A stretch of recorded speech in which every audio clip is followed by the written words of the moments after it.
போர் வீரன் சமரன் சீரீஸை கேட்க விரும்பும் அனைவரும் சேனலை சப்ஸ்கிரைப் செய்யவும். இது போன்ற வீடியோக்களை தொடர்ந்து கேட்க சேனலை சப்ஸ்கிரைப் செய்து பெல் பட்டனை ஆலில் போட்டுக்கொள்ளவும். அத்தியாயம் 1861.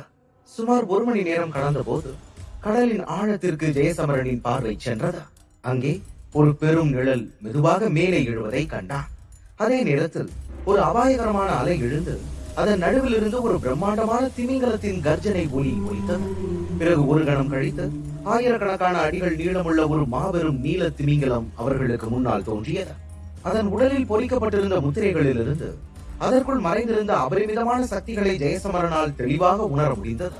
ஜெயசமரனின் முகத்தில் தோன்றிய ஆச்சரியத்தை பார்த்த இனியா அந்த திமிங்கலத்தை சுட்டி காட்டி, இதுதான் கடலை காக்கும் நீல திமிங்கலம்.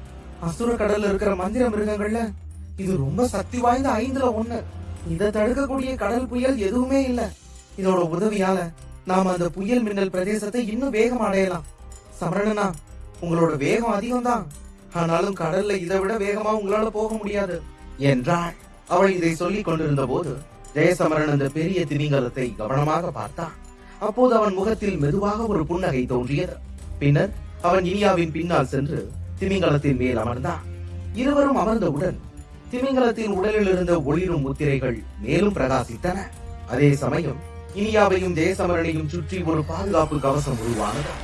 திமிங்கலத்தின் உடலில் இருந்து வெளிப்பட்ட சக்திகளை உணர்ந்த ஜெயசமரன் மெதுவான குரலில், இந்த கடலையே காக்கிற நீல திமிங்கலத்தோட சக்தி ஒரு மகாயோகி பரமஜீவ சக்திக்கு நிகரா இருக்கணும். சரி, எது எப்படியோ, இப்ப நாம இந்த பயணத்தை தொடங்கலாம் என்றா. இதை கேட்ட இனியா சிரித்துக் கொண்டே தன் கையை மெதுவாக அசைத்தான். உடனே அந்த பெரிய திமிங்கலம் ஒரு ஆழமான சத்தம் எழுப்பி முன்னோக்கி நகர தொடங்கியது. அதன் வேகம் அதிகமாக இருந்ததால் அதை நேரடியாக பார்ப்பவர்களுக்கு ஒரு நீல ஒளி கோடு மட்டும் கடலை கிழித்து செல்வது போல தெரிந்தது. அந்த வேகத்தை பார்த்த ஜெயசமரனின் முகத்தில் ஒரு திருப்தியான புன்னகை தோன்றியது. ஏனெனில் அவர்கள் இந்த வேகத்தில் சென்றால் புயல் மின்னல் பிரதேசத்தை அவர்கள் எதிர்பார்த்ததை விட சில நாட்களுக்கு முன்பே அடைந்து விடுவார்கள். அவர்கள் திமிங்கலத்தின் மீது அமர்ந்து பயணித்துக் கொண்டிருந்த வேளையில் தங்களுக்கு வெகு தொலைவில் ஒரு மங்கலான ஒளி நகர்வதை அவர்கள் கவனிக்கவில்லை. அந்த ஒளி அதிவேகமாக முன்னேறி கொண்டிருந்தது. பிறகு சிறிது நேரம் கழித்து அந்த ஒளி திடீரென்று ஓரிடத்தில் நின்றது. அப்போதுதான் அது ஒரு மனிதன் என்பதை உணர முடிந்தது. அவன் தன் கையை உயர்த்திய போது பெருமளவு கடல் நீர் மேல் நோக்கி எழுந்தது. அதில் ஒரு சக்தி வாய்ந்த ஒளி அலை கலந்திருப்பதை அவனால் உணர முடிந்தது. அந்த ஒளியை கவனித்தவாறு அவன் மெல்லிய குரலில், இது ஒரு திமிங்கலத்தோட குரல் மாதிரி இருக்குது. அதுவும் இல்லாம இதுல 2 சக்திகள் இருக்குது. ஆனா இந்த அளவுக்கு இருக்கிற சக்திகள் அந்த பெண்ணுக்கு சொந்தமானதா என்றா. அந்த வார்த்தைகள் முடிந்த கணமே அவன் அங்கிருந்து மறைந்தான். அதன் பிறகு அவனுடைய பயண வேகம் முன்பை விட பல மடங்கு அதிகரித்தது. இதற்கிடையில் அந்த மனிதனிடமிருந்து வெகு தொலைவில் ஜெயசமரன் கண்களை மூடியபடியே திமிங்கலத்தின் மீது அமர்ந்திருந்தான். அப்போது அவனை சுற்றி மெல்லிய சக்தி அலைகள் தோன்றின. அவை அவனது உடலை மெதுவாக குணப்படுத்தி கொண்டிருந்தன. அந்த தருணத்தில் தன் சக்திகள் முன்பை விட அதிகரித்திருப்பதை அவன் தெளிவாக உணர்ந்தான். இதனால் விரைவில் ஒரு மகாயோகி நிலைக்கு உயர முடியும் என்ற நம்பிக்கை அவன் மனதில் உறுதியாக பதிந்தது. அந்த எண்ணத்துடன் அவன் கண்களை திறந்து, இந்த பயணத்தை பயன்படுத்தி நான் மகாயோகி நிலைக்கு போக முயற்சி பண்ணணும் என்றான். இந்த நேரத்தில் ஒரு மகாயோகி நிலை வீரனுடன் நேரடியாக மோதும் அளவுக்கு அவனிடம் சக்தி இருந்தது. ஆனால் அந்த அளவிலான சக்தியை அவனால் ஒரே ஒரு முறை மட்டும்தான் பயன்படுத்த முடியும். அதற்கு பிறகு அவனது சக்திகள் கடுமையாக குறைந்துவிடும். முந்தைய 2 மோதல்களில் அவன் உயிர் தப்பியதற்கு காரணம் அரக்க மூத்தவரும் காலவேந்தரும் மரணத்திற்கு பயந்து பின்வாங்கியதுதான். அவர்கள் தொடர்ந்து போரிட்டு இருந்தால் ஒருவேளை ஜெயசமரனே தன் உயிரை காப்பாற்ற ஓட வேண்டிய நிலை வந்திருக்கலாம். அதனால்தான் இப்போது தன் சக்திகளை அதிகரிப்பது அவனுக்கு தவிர்க்க முடியாத தேவையாக இருந்தது. இந்த எண்ணத்துடன் அவன் தன் கையில் இருந்து ஒரு சிறிய குப்பியை எடுத்து, என்கிட்ட இன்னும் அசல் ஆத்ம திரவத்தோட 2 துளிகள் மிச்சம் இருக்கு, இதை வச்சு என்னால மகாயோகி நிலைக்கு மாற முடியுதான்னு முயற்சி பண்ணி பார்க்கலாம் என்றான். இதை சொல்லிவிட்டு அவன் பயிற்சியை தொடங்க போகும் தருணத்தில் திடீரென்று ஏதோ ஒரு விசித்திரமான உணர்வு அவன் மனதை தாக்கியது. அவன் உடனே தன் பார்வையை வானத்தை நோக்கி திருப்பினான். அங்கே தொலைவில் இருந்த ஒரு பகுதி மங்கலாக தெளிவற்றதாக மாறி இருப்பதை அவன் கவனித்தான். அதே நேரத்தில் திமிங்கலமும் ஏதோ ஒன்றை உணர்ந்தது போல ஒரு உரத்த விசில் சத்தத்தை எழுப்பியது. பின்னர் அதன் உடல் கடலில் நின்றது. பிறகு அதுவும் தன் பார்வையை அந்த மங்கலான பகுதிக்கு திருப்பியது. அதே நேரத்தில் இனியாவும் அந்த இடத்தை உன்னிப்பாக பார்த்தான். அப்போது ஜெயசமரன் கவலையுடன், யாரோ ஒருத்தர் ரொம்ப நேரமா நம்ம பின்னாடியே வர்ற மாதிரி இருக்கு, ஆனா இப்பதான் நாம அவனோட பார்வையில விழுந்திருக்கோம் என்றான். இதை சொல்லும் போது அவனது முகத்தில் லேசான பதட்டம் தெரிந்தது. ஏனென்றால் அவர்களை பின்தொடர்ந்தவன் ஒரு சாதாரண வீரன் அல்ல என்பது அவனுக்கு இப்போது தெளிவாக தெரிந்தது. அதே நேரத்தில் அந்த மங்கலான தன்மை மேலும் தீவிரமடைந்தது. அதைத் தொடர்ந்து சில நொடிகள் கழித்து பரிமாணம் கிழிந்தது போல கருப்பு உடை அணிந்த ஒரு மனிதன் அதிலிருந்து மெதுவாக வெளிவந்தான். அப்போது அவனுடைய நீண்ட தலைமுடி காற்றில் அசைந்து ஆடியது. அவன் அணிந்திருந்த ஆடைகளில் எலும்புகளை ஒத்த அடையாளங்கள் தெளிவாக தெரிந்தன. பிறகு அந்த கருப்பு உடை அணிந்த அந்த மனிதன் ஜெயசமரனையும் இனியாவையும் பார்த்து லேசாக புன்னகைத்தார். அப்படின்னா அந்த வெள்ளி கட்டிடத்தை எடுத்துட்டு அத்தனை பேரோட கண்ணுல மண்ணை தூவிட்டு தப்பிச்சு வந்தது நீங்க 2 பேரும் தானா என்று கேட்டா. அந்த வார்த்தைகள் காற்றில் விழுந்ததும் ஜெயசமரன் மெதுவாக தன் உடலில் இருந்து சக்திகளை வெளிப்படுத்த தொடங்கினான். பிறகு அவன் அமைதியான குரலில், அதெல்லாம் சரிதான், முதல்ல நீ யாரு என்று கேட்டான். இதை கேட்டதும் அந்த மனிதனின் முகத்தில் ஒரு கணம் ஆச்சரியம் தோன்றி அவன் உடனே ஜெயசமரனை கூர்ந்து பார்த்தான். பின்னர் சிறிது நேரம் கழித்து அவன் மெல்லிய குரலில், நான் அசுர காற்று பிரிவோட தலைவன் ஆரியவேந்தன் என்று தன்னை அறிமுகப்படுத்திக் கொண்டான். அவன் இதை சொன்ன அந்த நொடியில் அந்த மனிதனின் முகத்தில் ஒரு புன்னகை மலர்ந்தது. ஆனால் அதே நேரத்தில் அந்த புன்னகைக்குள் மறைந்திருந்த கொடூரமான நோக்கம் தெளிவாக தெரிந்தது. இதை கேட்ட ஜெயசமரனின் முகத்தில் இருந்த பதட்டம் மேலும் தீவிரமடைந்தது. சக்தியின் ஓட்டத்தை உணர்ந்த அவனுக்கு ஆரியவேந்தன் ஒரு இந்திரஜித் நிலை வீரன் என்பது புரிந்துவிட்டது. ஆனால் அசுர காற்று பிரிவின் மிக சக்தி வாய்ந்த தலைவன் தன்னையும் இனியாவையும் தனிப்பட்ட முறையில் பின்தொடர்வார் என்று அவன் கனவிலும் நினைக்கவில்லை. ஒரு வகையில் ஆரியவேந்தன் இந்த பகுதியில் மட்டுமல்லாமல் ஒட்டுமொத்த அசுர கடலிலேயே மிக வலிமையானவர்களில் ஒருவராக கருதப்பட்டார். இந்த எண்ணத்தால் ஜெயசமரன் தன் முஷ்டிகளை இருக்க பிடித்துக் கொண்டார். அதே நேரத்தில் ஆரியவேந்தனை சுற்றி கருப்பு மற்றும் வெள்ளை நிற சக்திகள் மெதுவாக சுழன்று கொண்டிருப்பதையும் அவன் கவனித்தார்.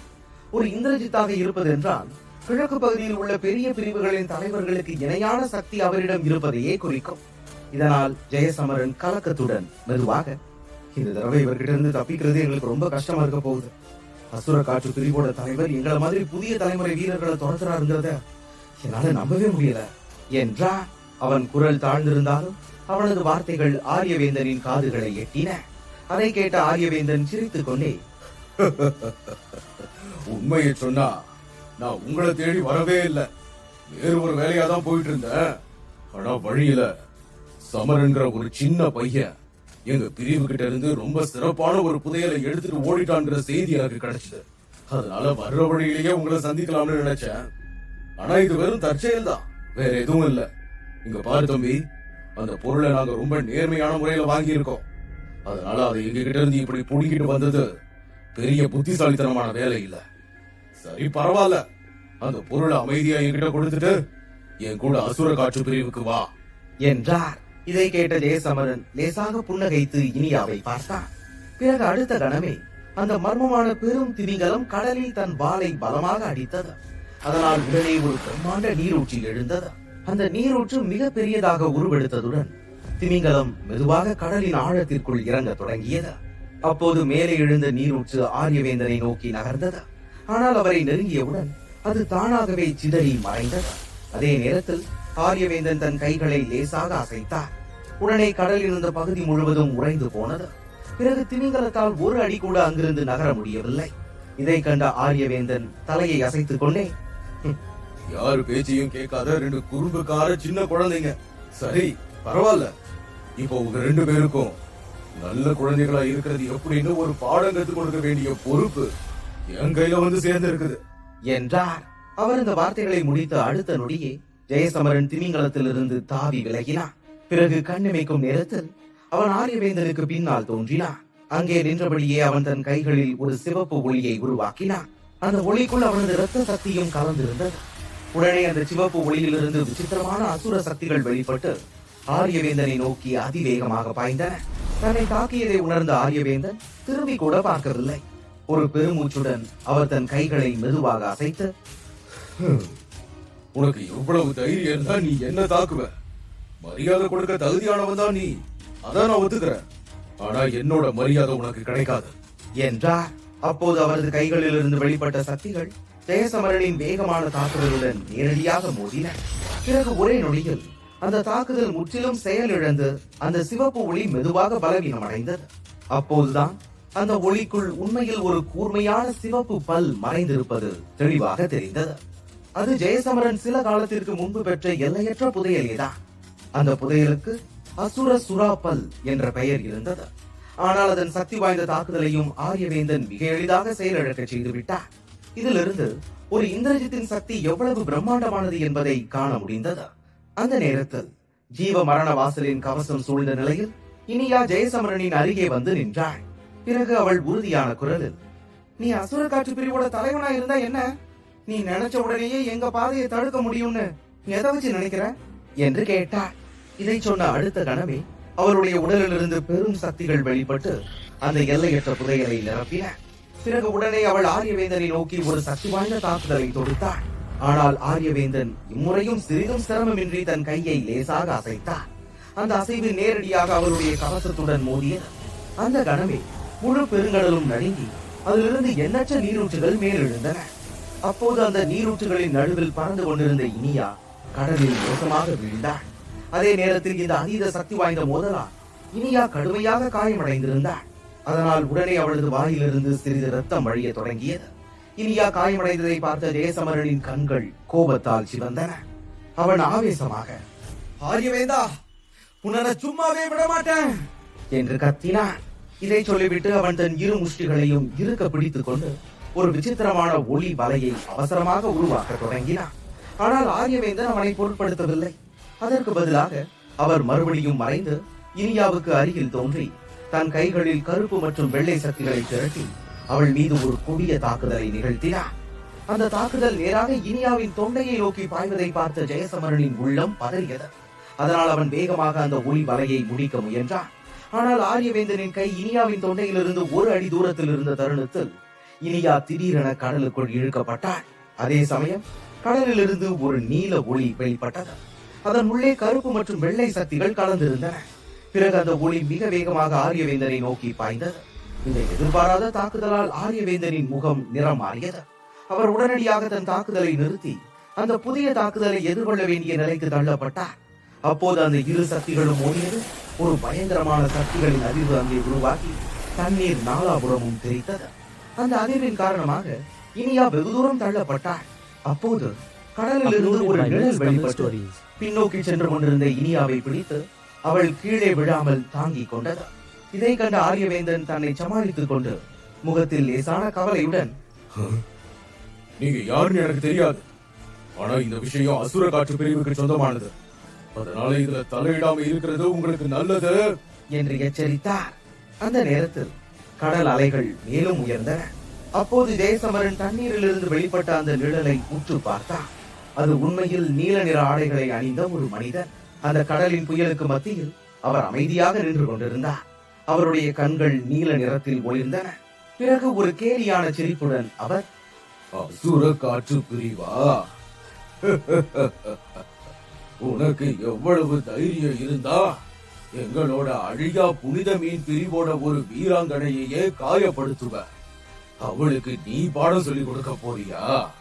இரு, இன்னைக்கு நான் உனக்கு ஒரு பாடம் சொல்லி கொடுக்கிறேன் என்றார். அப்போது அவர் ஆரியவேந்தனை பார்த்தபோது அவரது கண்களில் ஒரு கொடூரம் தெளிவாக தெரிந்தது. மறுபுறம் அந்த பிரிவின் பெயரை கேட்டவுடன் ஆரியவேந்தனின் முகம் வெளிரி போனது. அசுர கடலில் மிக சக்தி வாய்ந்தவர்கள் யார் என்றால் கடல் அரக்கர் குலம்தான் என்பது அனைவருக்கும் தெரிந்த உண்மை. அந்த குலத்தில் எண்ணற்ற பிரிவுகள் இருந்தாலும் அழியா புனிதமின் பிரிவு மிக சக்தி வாய்ந்த பிரிவுகளில் ஒன்றாக கருதப்பட்டது. இப்படிப்பட்ட சூழ்நிலையில் அசுர கடலில் வாழும் பெரும்பாலானவர்களுக்கு அந்த பிரிவுக்கு எதிராக நிற்பதே மிக கடினமான விஷயம். அசுர காற்று பிரிவு போன்ற ஒரு பிரிவு அவர்களுடன் நேரடியாக மோதுவது என்பது கற்பனைக்கு கூட எட்டாத ஒன்று. இனியா மெதுவாக தன்னை சுதாரித்துக் கொண்டு நீல உடை அணிந்த அந்த மனிதனை பார்த்தாள். அவரை பார்த்ததும் அவளது கண்களில் உடனே எல்லையற்ற மகிழ்ச்சி பொங்கி, சின்ன தாத்தா, இந்த ஆள் என்ன கொன்றுவேன்னு சொல்றான் என்றாள். அத்தியாயம் 1862. இனியா தனது சின்ன தாத்தாவிடம் ஆரியவேந்தன் தன்னை கொல்ல நினைப்பதாக சொன்னாள். இதை சொல்லும் போதே அவளது உதடுகளில் இன்னும் லேசாக ரத்தம் இருந்தது. அவளது கண்கள் கலங்கி இருந்தன. அதே நேரத்தில் எந்த காரணமும் இல்லாமல் தன்னை ஆரியவேந்தன் கொடூரமாக காயப்படுத்தி விட்டான் என்றபடியே இனியா அப்பாவித்தனமாக நடிக்க தொடங்கினாள். அவளை அந்த நிலையில் பார்த்த நீல உடை அணிந்த மனிதன் அவளை நோக்கி மென்மையான புன்னகையுடன், ஒண்ணு இல்லை இனியா, தைரியமான குழந்தைகள் எப்பவும் அழமாட்டாங்க. சின்ன தாத்தா இப்ப இங்க வந்துட்டல்ல, இனி அழக்கூடாது.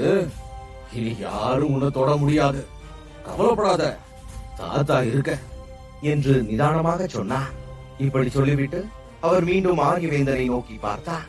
இந்த முறை அவர் கண்களில் இருந்த கொடிய பார்வை முன்பை விட பல மடங்கு அதிகரித்திருந்தது. அந்த கண்களில் மறைந்திருந்த நோக்கத்தை உணர்ந்த ஆரியவேந்தனின் முகத்தில் லேசான கவலை தென்பட்டது. நிலைமை இவ்வாறு மாறும் என்று அவர் கனவில் கூட நினைக்கவில்லை. பலவீனமானவள் என்று கருதி எளிதாக ஒழிக்க நினைத்த அந்த பெண் உண்மையில் அழியா புனிதமின் பிரிவைச் சேர்ந்தவள் என்பது அவரை உள்மனதில் உலுக்கியது. அதோடு மட்டுமல்லாமல் அவளை காப்பாற்ற வந்த அந்த மனிதன் அந்த பிரிவில் மிக உயர்ந்த பதவியில் இருப்பவர் என்பதும் தெளிவாக தெரிந்தது. இதையெல்லாம் உணர்ந்த போது ஆரியவேந்தனின் மனதில் பதட்டம் மெதுவாக பரவத் தொடங்கியது. ஏனெனில் அழியா புனிதமின் பிரிவில் ஒரு அவதார் நிலை வீரர் இருப்பதாக அவர் கேள்விப்பட்டிருந்தார்.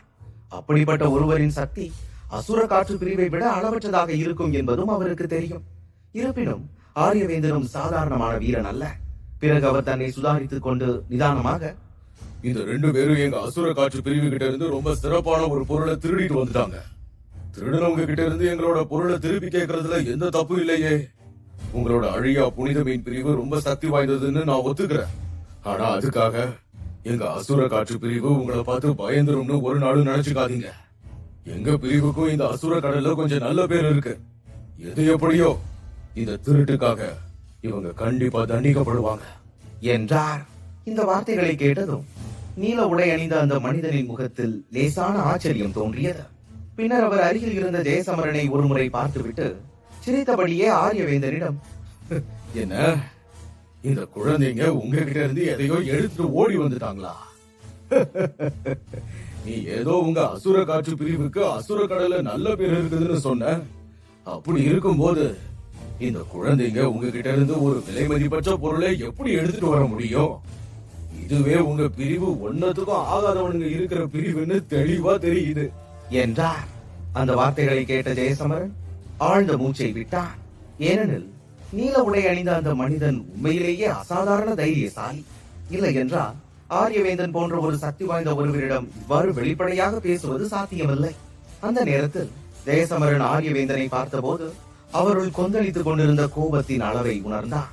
பிறகு அடுத்த கணம் ஆரியவேந்தன் ஒரு அடி முன்னால் வந்து தன் உடலில் இருந்து அளவற்ற சக்திகளை வெளிப்படுத்தி, அழியா புனித மீன் பிரிவு சக்தி வாய்ந்ததுன்னு ரொம்ப நாளா என் காதுல விழுந்துகிட்டே இருக்குது. ஆனா இன்னைக்குதான் அந்த பிரிவை சேர்ந்த ஒரு வீரன் என் முன்னாடி நிக்கிறான். அதனால இந்த வாய்ப்பை பயன்படுத்தி உங்க பிரிவு உண்மையிலேயே சக்தி வாய்ந்ததா இல்ல அது வெறும் பேச்சு மட்டும்தானு நான் பார்க்க விரும்புறேன் என்றார். அவரது சக்திகள் வெளியேறியதும் தூரத்தில் இருந்த பகுதிகள் கூட மங்கி போயின. இதை கண்ட நீல நிற உடை அணிந்த அந்த மனிதன் சிரித்துக் கொண்டே, உனக்கு இப்படி ஒரு ஆசை இருந்தா அதை நிறைவேற்றுறதுல எனக்கு எந்த ஆட்சேபனையும் இல்ல என்றார். அந்த கணத்தில் அவர் தனது கையை அசைத்து இனியாவை ஜெயசமரனிடம் அனுப்பினார். அதன் பின் அவரும் தன் சக்திகளை வெளிப்படுத்த தொடங்கினார். அதனால் உடனே கடலில் ஒரு அபாயகரமான புயல் எழுந்து மிக உயரமான அலைகள் உருவாகின. பிறகு அவை ஒன்றாக இணைந்து ஒரு மாபெரும் நீர்த்திரையாக மாறி அந்த மனிதனின் பின்னால் எழுந்தன. அந்த காட்சி பார்ப்பவர்களை திகைக்க வைத்தது. அதே நேரத்தில் இத்தகைய அளவற்ற சக்தியை கண்ட ஜெயசமரனின் வாய் ஆச்சரியத்தில் தானாகவே திறந்தது. ஆரியவேந்தனும் நீல உடை அணிந்த மனிதனும் இந்திரஜித் நிலை வீரர்கள் என்பதில் இனி எந்த சந்தேகமும் இல்லை. அதனால் அவர்கள் ஒருவரை ஒருவர் எதிர்கொண்டதாலேயே இயற்கையே கொந்தளித்துக் கொண்டிருந்தது. இதற்கிடையில் ஜெயசமரனின் ஆச்சரியத்தை பார்த்த இனியா புன்னகையுடன், இவர்தான் என்னோட சின்ன தாத்தா நீலருத்ரன். இவர் ரொம்ப சக்தி வாய்ந்தவர். ஆனா என் பெரிய தாத்தாவோட சக்தி இவரை விடவும் ரொம்ப அதிகம் என்று பெருமையுடன் சொன்னாள். இதை கேட்ட ஜெயசமரன் மனதிற்குள் ஆழ்ந்த ஆச்சரியத்துடன், உண்மையிலேயே இந்த அழியா புனித மீன் பிரிவோட சக்திக்கு எல்லைகளே இல்ல போல என்று நினைத்தார். இனியாவின் சின்ன தாத்தா ஒரு இந்திரஜித் நிலை வீரர் என்பதை ஜெயசமரன் தெளிவாக பார்த்திருந்தார். அப்படியானால் அவளது மூத்த தாத்தா நிச்சயமாக ஒரு அவதார நிலை வீரராகத்தான் இருப்பார் என்பதும் அவளுக்கு புரிந்தது. இத்தகைய நிலை வீரர்கள் உலகம் முழுவதும் அளவற்ற சக்தி கொண்டவர்களாக கருதப்பட்டவர்கள். இப்படிப்பட்ட சக்தி வாய்ந்த வீரர்கள் ஒரே பிரிவில் இருக்க முடியும் என்று ஜெயசமரன் ஒருபோதும் எண்ணியதில்லை. அந்த எண்ணமே அவனை உள்ளுக்குள் அதிர்ச்சி அடைய செய்தது. மறுபுறம் வானத்தில் மிதந்தபடியே இருந்த ஆரியவேந்தன் தன் இரு கைகளையும் விரித்து கருப்பு மற்றும் வெள்ளை சக்திகளை பெருமளவில் வெளிப்படுத்த தொடங்கினார். அந்த சக்திகள் ஒன்றுடன் ஒன்று பின்னி பிணைந்து 10,000 அடி நீளமுள்ள ஒரு மாபெரும் மலைப்பாம்பாக உருவெடுத்தது. அந்த பாம்பு அசைந்த ஒவ்வொரு தருணத்திலும் பரிமாணத்தில் விரிசல்கள் தோன்றின. அந்த காட்சியை கண்ட ஜெயசமரனின் முகம் முற்றிலும் மாறியது. அந்த மலைப்பாம்பின் வாளால் நிகழும் ஒரு தாக்குதலே ஒரு மகாயோகியை கூட முற்றிலும் அழிக்க வல்லது என்பதை அவன் நன்கு அறிந்திருந்தான். அடுத்த கணம் ஆரியவேந்தன் சத்தமிட்டு அந்த பாம்பை முன்னேற சைகை காட்டினான். அதை பார்த்த அதுவும் அதிவேகமாக சென்று நீலருத்ரனை நோக்கி பாய்ந்தது. இந்த தாக்குதலை பார்த்த நீலருத்ரன், உன்னோட சக்திகள் ஏதோ கொஞ்சம் பரவாயில்ல என்றார். அதே நேரத்தில் அவரது உள்ளங்கைகளிலிருந்து மென்மையான சக்தி வெளிப்பட்டு அது அவருக்கு பின்னால் இருந்த நீர் திரையுடன் கலந்து விட்டது. அவை இரண்டும் ஒன்றாக இணைந்ததும் ஒரு பிரம்மாண்டமான நீல திமிங்கலம் உருவானது. அதே நேரத்தில் அது நீல ஒளியில் பிரகாசித்தபடியே அசையாமல் நின்றது. அந்த காட்சி முழுமையடைந்ததும் நீலருத்ரன் லேசாக புன்னகைத்து முன்னோக்கி ஒரு சக்தி வாய்ந்த குத்தை செலுத்தினார். அவர் குத்திய இடத்தில் பரிமாணமே விரிசல் அடைந்தது. அந்த விரிசலின் வழியாக சென்ற நீல திமிங்கலம் ஒரு நொடிக்குள் கருப்பு வெள்ளை மலைப்பாம்புடன் நேரடியாக மோதியது. அந்த தாக்குதல் மோதிய இடத்தில் ஒரு பெரும் வெடிப்பு எழுந்தது. அந்த சத்தம் உலகமே அழிய போகிறது என்பது போல உணரச் செய்தது. பிறகு சுற்றி இருந்த பரிமாணங்களில் பல விரிசல்கள் தோன்றத் தொடங்கின. அவற்றின் வழியாக வெளிப்பட்ட பாதைகள் யாரையும் உலகின் அறியப்படாத மூலைகளுக்கே இழுத்துச் செல்லக்கூடியவையாக இருந்தன. இதற்கிடையில் கடலிலும் ஒரு அபாயகரமான புயல் உருவாகி அது மில்லியன் கணக்கான அடிகள் பரப்பளவில் பரவியது. அதைத் தொடர்ந்து கடலில் எண்ணற்ற சுழல்கள் தோன்றி நீரை உள்ளிழுப்பதை ஜெயசமரன் திகைப்புடன் பார்த்துக் கொண்டிருந்தான். இந்த நிலை மேலும் மோசமாகும் என்று உணர்ந்தவன் இனியாவை அழைத்துக் கொண்டு அங்கிருந்து மிக தொலைவில் செல்ல முடிவு செய்தான். அதற்கு பிறகும் சுற்றிலும் பரவிய சக்திகளால் அவனுக்கு சுவாசிப்பதே கடினமாக இருந்தது. பிறகு நீண்ட நேரம் கழித்து அந்த புயல் மெதுவாக அடங்க தொடங்கியது. அப்போதுதான் அந்த இரு வீரர்களும் தங்கள் இடங்களில் இருந்து சிறிதும் நகராமல் இருந்ததை ஜெயசமரன் கவனித்தான். அதனால் இந்த போரில் யார் வெற்றி பெறுவார்கள் என்பதை சொல்ல முடியாத அளவுக்கு நிலைமை சமமாக இருந்தது. ஆனால் ஆரியவேந்தனின் முகத்தில் மட்டும் கவலை தெளிவாக தெரிந்தது. பிறகு சில நொடிகள் கழித்து அவர் ஒரு ஆழமான மூச்சை இழுத்து தனது கோபத்தை அடக்கிக் கொண்டார். அதே நேரத்தில் தற்போதைய சூழ்நிலையில் அந்த வெள்ளி கட்டிடத்தை தன்னால் பெற முடியாது என்பதையும் அவர் உணர்ந்திருந்தார். அப்போது நீலருத்ரன் சிரித்தபடியே ஆரியவேந்தனை நோக்கி, இனி அந்த சிறப்பு பொருளை பத்தி நீ மறந்துரு. அது என்னோட பேத்திய காயப்படுத்துறதுக்காக நீ அவளுக்கு கொடுத்த இழப்பீடா நினைச்சுக்கோ என்றார். இதை கேட்டதும் ஆரியவேந்தனின் கண்களில் மீண்டும் அதிருப்தி மின்னியது. அவர் உடனே பற்களை கடித்தபடியே கனத்த குரலில், எங்க அசுர காற்று பிரிவு இந்த விஷயத்தை அவ்வளவு எளிதா மறக்காது என்று எச்சரித்தார்.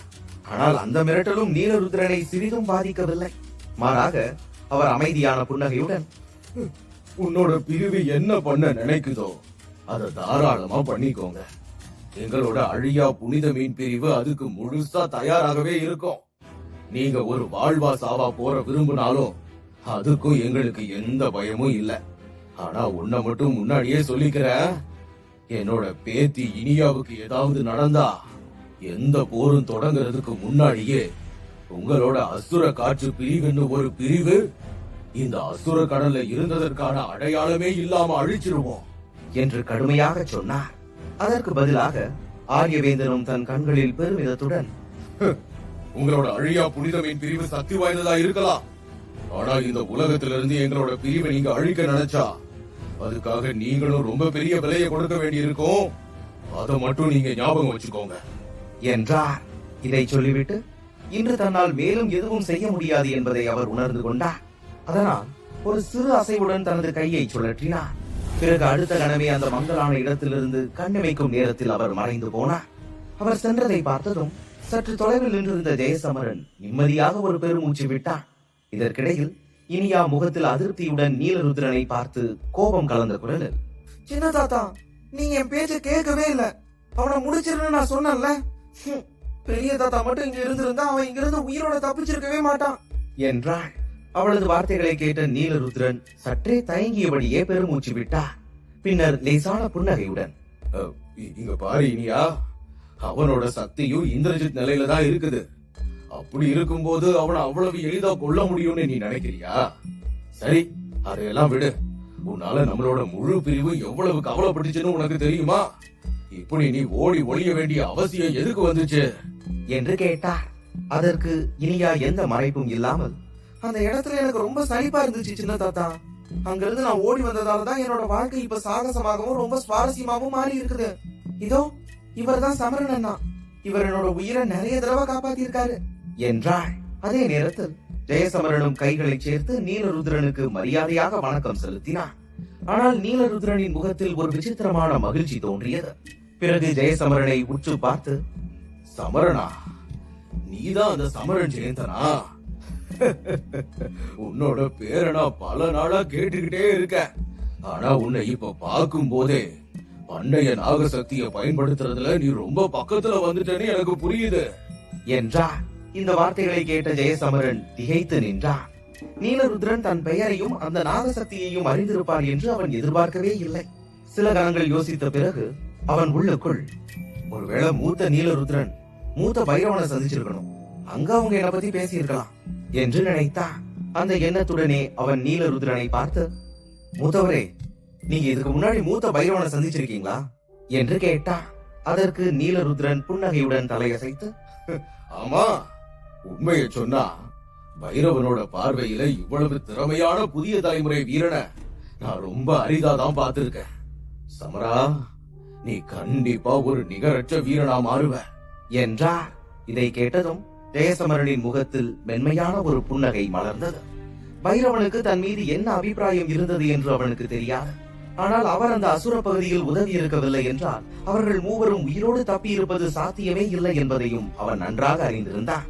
அதனால் எதிர்காலத்தில் ஒரு வாய்ப்பு கிடைத்தால் அந்த உதவியை நிச்சயமாக திருப்பிச் செலுத்த வேண்டும் என்று அவன் மனதிற்குள் உறுதியாக முடிவு செய்திருந்தான்.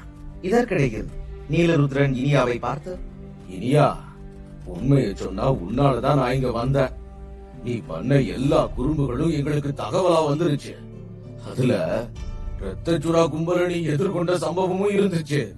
அதனாலதான் உனக்கு ஏதாவது நடந்திருக்குமோன்னு பயந்துதான் நான் உன்னை தேடி இங்க வந்தேன் என்றார். அதற்கு இனியா எரிச்சலுடன், அந்த சனிய பிடிச்ச ரத்த சுறா கும்பல் என்னை எப்படி கண்டுபிடிச்சதுன்னே எனக்கு தெரியல. அது பத்தாதுன்னு அவனுங்களோட மூத்தவன் வேற என் மேல ஒரு முத்திரையை போட்டுட்டான். சமரன் அண்ணாவை நான் சந்திக்காம அவர் அந்த முத்திரையை உடைக்க எனக்கு உதவாம இருந்திருந்தா நான் கண்டிப்பா அவனுங்களோட கையில மாட்டி இருப்பேன் என்றாள். அவள் பேசிக் கொண்டிருந்த போது நீலருத்ரனின் கண்களில் எரிச்சல் மேலும் தீவிரமாகி, நீ ஒன்னும் கவலைப்படாத இனியா. உன் மேல முத்திரைய போட துணிஞ்ச அந்த மூத்தவனை அதுக்கான விலையை நான் கொடுக்க வைப்பேன். அந்த ரத்தச்சுரா கும்பல் நாளுக்கு நாள் ரொம்ப அதிகமா தான் போயிட்டு இருக்கானுங்க. அவனுங்களுக்கு எவ்வளவு தைரியம் இருந்திருந்தா என்னோட பேத்திய தொற்றுப்பானுங்க. இதுக்கு அவனுங்களுக்கு நான் கண்டிப்பா ஒரு பாடம் சொல்லி கொடுப்பேன். ஆனா உன்ன மாதிரி ஒரு சின்ன பொண்ணு வெளியில தங்குறது ரொம்ப ஆபத்தானது. அதனால இப்போ உடனே நீ என் கூட திரும்பி வா என்றார். அவர் இதை சொன்ன போது இனியா வீட்டுக்கு திரும்ப விரும்பவில்லை என்பதும் அதனால் அவர் மனதில் ஒரு சிறிய இயலாமை இருந்ததும் வெளிப்பட்டது. இருந்தாலும் அவளது பாதுகாப்பே முதன்மை என்பதால் அவளை பாதுகாப்பாக வைத்திருக்க வேண்டும் என்று நீலருத்ரனும் மற்ற உறுப்பினர்களும் விரும்பினர். இதற்கிடையில் அவர்களின் வாதத்தில் தலையிட விரும்பாத ஜெயசமரன் அருகில் தெரிந்த ஒரு நீல திமிங்கலத்தின் மீது அமர்ந்தான். அங்கேயே அமர்ந்து பயிற்சி நிலையில் தன்னைத்தானே குணப்படுத்திக் கொண்டான். பிறகு சிறிது நேரம் கழித்து நீலருத்ரன் இனியாவை அழைத்துக் கொண்டு ஜெயசமரனிடம் வந்தார்.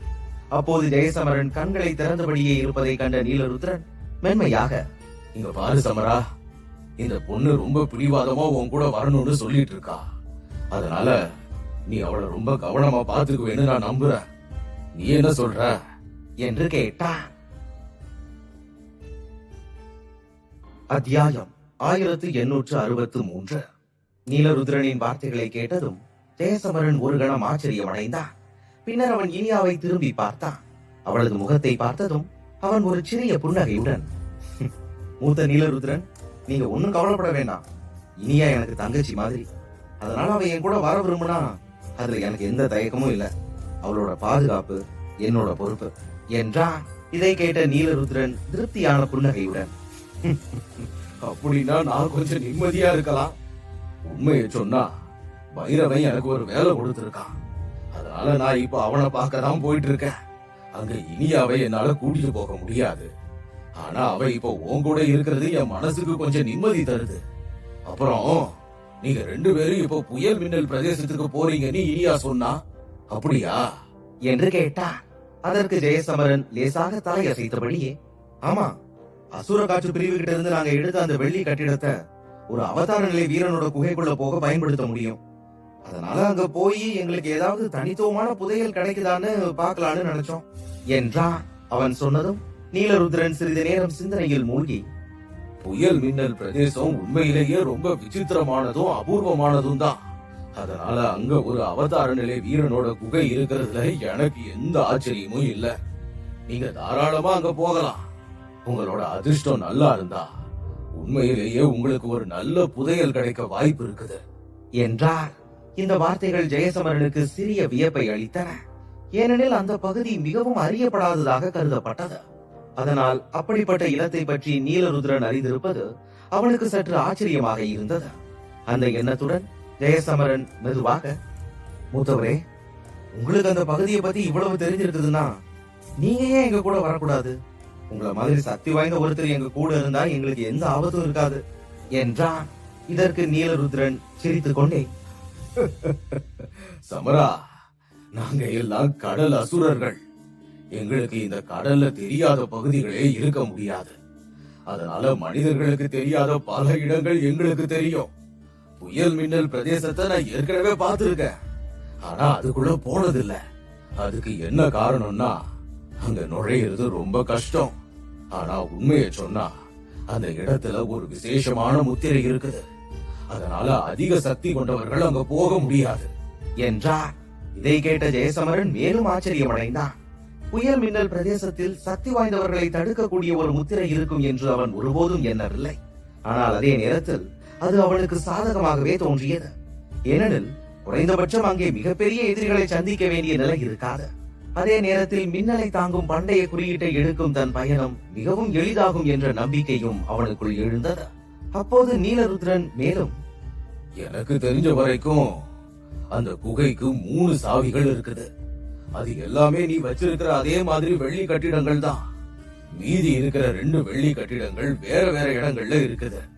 ஆனா அதுங்களுக்கெல்லாம் ஏற்கனவே உரிமையாளர்கள் இருக்கிறாங்கன்னு நான் கேள்விப்பட்டேன் என்றார். இந்த தகவல் ஜெயசமரனை மீண்டும் ஆச்சரியப்படுத்தியது.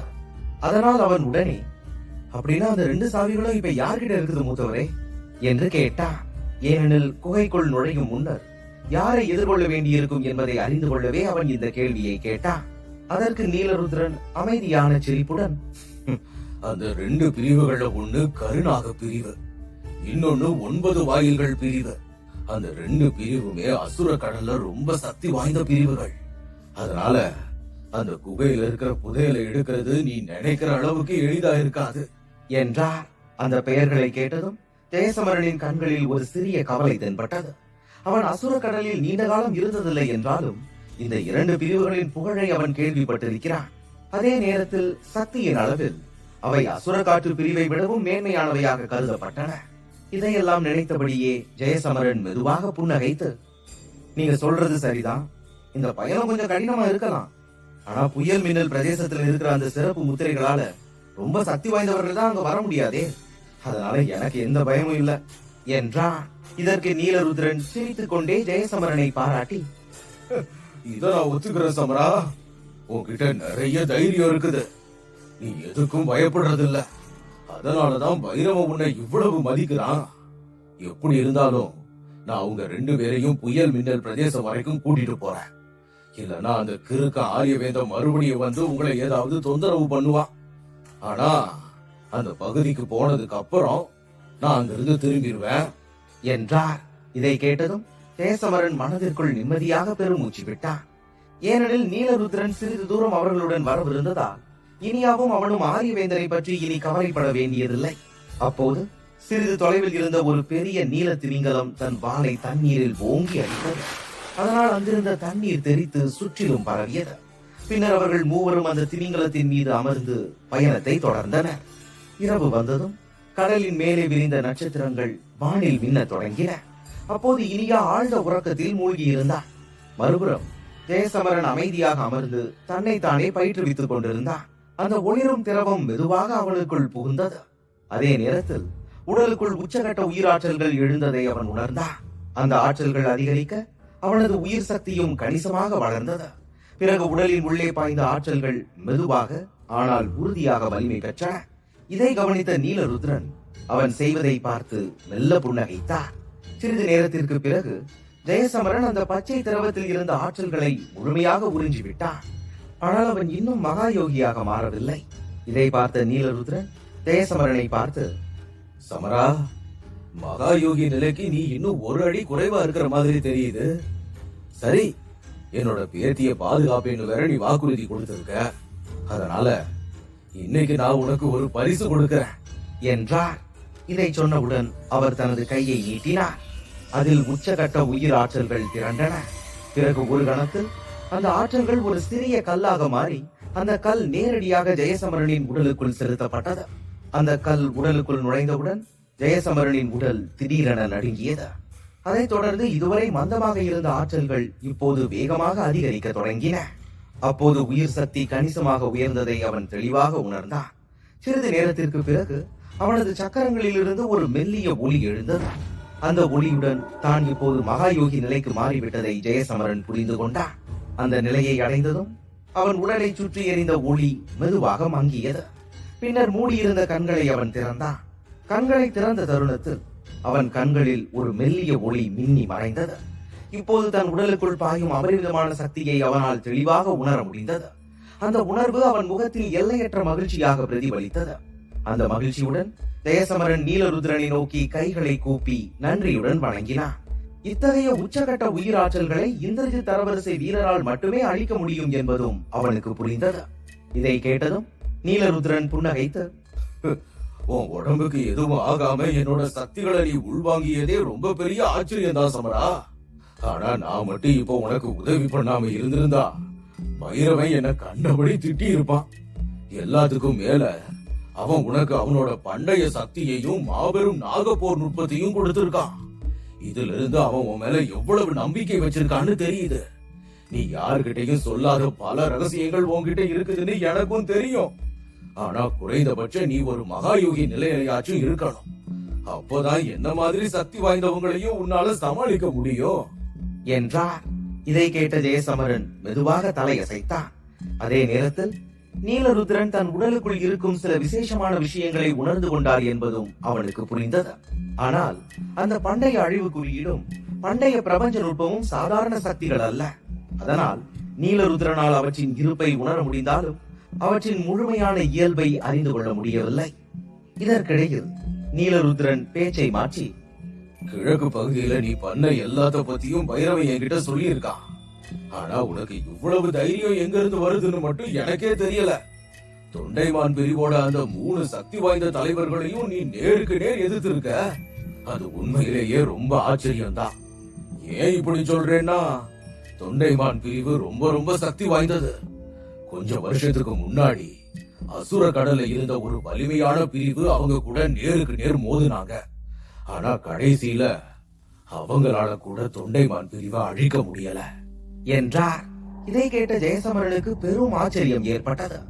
ஏனெனில் அசுர கடலில் கூட தொண்டைமான் பிரிவின் பெயர் இவ்வளவு பரவலாக இருக்கும் என்று அவன் எண்ணியதே இல்லை. அப்போது நீலருத்ரனின் கண்களில் ஒரு சிறிய கவலை தோன்றி, ஆனா அந்த பிரிவு கிட்ட ஏதோ ஒரு விசேஷ சக்தியோ இல்ல ஒரு நுட்பமோ இருக்குது. எது எப்படியோ நானும் ஒரு தடவை அந்த தொண்டைமான் பிரிவினரை சந்திச்சிருக்கேன். அது கூட ரொம்ப தற்செயலா நடந்த சந்திப்பு தான். ஆனா சமரா, எதிர்காலத்துல நீ அவங்களை எதிர்க்கவோ பழி வாங்கவோ நினைச்சா அதுல நீ ரொம்ப கவனமா இருக்கணும் என்றார். அவன் மோதிய தொண்டைமான் பிரிவை பற்றி கேட்டபோது ஜெயசமரனுக்கு சற்று ஆச்சரியம் ஏற்பட்டது. ஆனால் அந்த விஷயத்தை பற்றி அவன் அதிகமாக கேட்கவில்லை. ஏனெனில் இப்போது பழி வாங்குவதை பற்றி சிந்திக்கும் அளவுக்கு தன்னிடம் போதுமான சக்தி இல்லை என்பதும் அவனுக்கு தெரிந்தது. பின்னர் நீலருத்ரன் மேலும், இன்னொரு விஷயமும் இருக்குது சமரா. இந்த தடவை நீங்க Uploaded by Myths Tamil Stories. ரொம்ப கவனமா இருக்கணும். ஏன்னா முன்னாடி அந்த இடத்துக்கு போற வழி யாருக்கும் தெரியாது. ஆனா இப்போ அவதார நிலை வீரரோட குகை பத்தின செய்தி எல்லா பக்கமும் பரவுனதுனால பல சக்தி வாய்ந்தவங்க அங்க போக முயற்சி பண்ண ஆரம்பிச்சிட்டாங்க. இருந்தாலும் அந்த குகைக்குள்ள நுழைய 3 சாவிகள் மட்டும்தான் இருக்குது. அதுங்கதான் அந்த வெள்ளி கட்டிடங்கள். அது இல்லாம யாராலையும் அந்த குகைக்குள்ள போக முடியாது. அப்புறம் அங்க வர்ற எந்த ஒரு வீரனுக்கோ இல்ல பிரிவுக்கோ கருணாக பிரிவு கிட்ட இருந்தோம், 9 வாயில் பிரிவு கிட்ட இருந்தோம் அந்த சாவிய பறிக்கிற தைரியம் இல்ல. அதனால அவங்க எல்லாருமே உங்களை தான் குறி வைப்பாங்க என்றார். இதை கேட்டதும் ஜெயசமரனின் முகத்தில் இருந்த ஆச்சரியம் இன்னும் அதிகரித்து, அப்படின்னா இந்த சாவி என்கிட்ட இருக்கிற செய்தி எல்லா பக்கமும் பரவிடுச்சா? ஒருவேளை கருணாக பிரிவுக்கும் 9 வாயில் பிரிவுக்கும் கூட இந்த செய்தி பரவி இருக்கலாமோ என்று கேட்டான். அந்த பாதையை பற்றிய தகவல் சிலரிடம் மட்டுமே இருந்தது என்பதையும் ஜெயசமரன் அறிந்திருந்தான். இத்தகைய சூழ்நிலையில் தங்களை பாதுகாத்துக் கொள்ள மற்ற 2 சக்தி வாய்ந்த பிரிவுகளும் அவனை எல்லா வீரர்களின் இலக்காக மாற்றியிருக்கலாம் என்பதும் அவனுக்கு புரிந்தது. ஜெயசமரன் அனைத்தையும் உணர்ந்து கொண்டதை பார்த்த நீலருத்ரன் தலையசைத்து, ஆமா சமரா, நீ எல்லாத்தையும் சரியா புரிஞ்சுகிட்ட. ஆனா உண்மையிலேயே அவங்க ஏன் இந்த செய்தியை பரப்புனாங்கன்னு எனக்கு தெரியல. அவங்க இப்படி பண்ணதுனால இன்னும் பல வீரர்கள் புயல் மின்னல் பகுதிக்கு வருவாங்க. ஆனாலும் இந்த சக்தி வாய்ந்த பிரிவுகள் ரொம்ப தந்திரமானவங்க. எதையும் யோசிக்காம அவங்க இப்படி ஒரு முடிவை எடுத்திருக்க மாட்டாங்க. அதனால நீ எந்த வலையிலையும் சிக்காம ரொம்ப கவனமா இருக்கணும் என்று எச்சரித்தார். இதை கேட்டு ஜெயசமரன் ஆழ்ந்த சிந்தனையில் மூழ்கி இருந்தான்.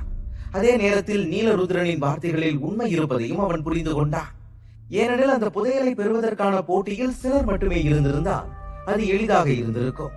ஆனால் கருணாக பிரிவினரும் 9 வாயில் பிரிவினரும் சாவி ஜெயசமரனிடம் இருப்பதாக செய்தியை பரப்பி பல வீரர்களை அந்த இடத்திற்கு ஈர்த்திருந்தனர். அதனால் இதற்கு பின்னால் ஏதோ ஒரு பெரிய தந்திரம் இருக்க வேண்டும் என்பதும் தெளிவாக தெரிந்தது. ஆனால் அந்த திட்டம் என்ன என்பது மட்டும் அவனுக்கு தெரியவில்லை. இத்தகைய சூழ்நிலையில் அங்கு செல்லும் போது மிகுந்த எச்சரிக்கையுடன் நடக்க வேண்டும் என்று அவன் முடிவு செய்தான். அப்போது திடீரென ஒரு கேள்வி ஜெயசமரனின் மனதில் தோன்றியது. அவன் உடனே ஆழ்ந்த உறக்கத்தில் இருந்த இனியாவை பார்த்தான்.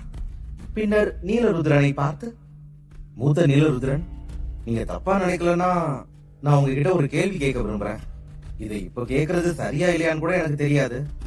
ஆனா இனியா கொஞ்சம் தனித்துவமானவ இல்லையா? நான் என்ன கேட்க வந்தேன்னா, அவளால இந்த விசேஷமான சக்திகளை எப்படி உணர முடியுது என்று கேட்டான். ஜெயசமரன் அந்த கேள்வியை எழுப்பிய நொடியிலேயே நீலருத்ரனின் முகம் திடீரென மாற்றம் கண்டது. சில கணங்கள் அவர் ஜெயசமரனை அமைதியாக உற்று பார்த்தார். பின்னர் ஏதோ ஒன்றை உறுதிப்படுத்திக் கொண்டது போல மெதுவான குரலில், உன் உடம்புக்குள்ள மறைஞ்சிருக்கிற ரகசியம் கண்டிப்பா ஒரு பண்டைய குறியீடா இருக்கணும். நான் சொல்றது சரியா?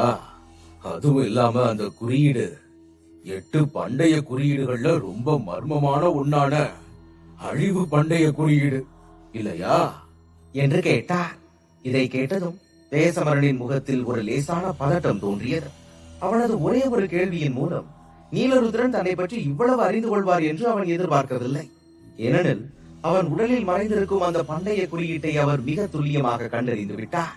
ஜெயசமரனின் முகபாவனையில் ஏற்பட்ட அந்த சிறிய மாற்றத்தை கவனித்த நீலருத்ரன், இப்பதான் எனக்கு புரியுது இந்த பொண்ணு ஏன் உன் கூட இருக்க இவ்வளவு விரும்புறான்னு.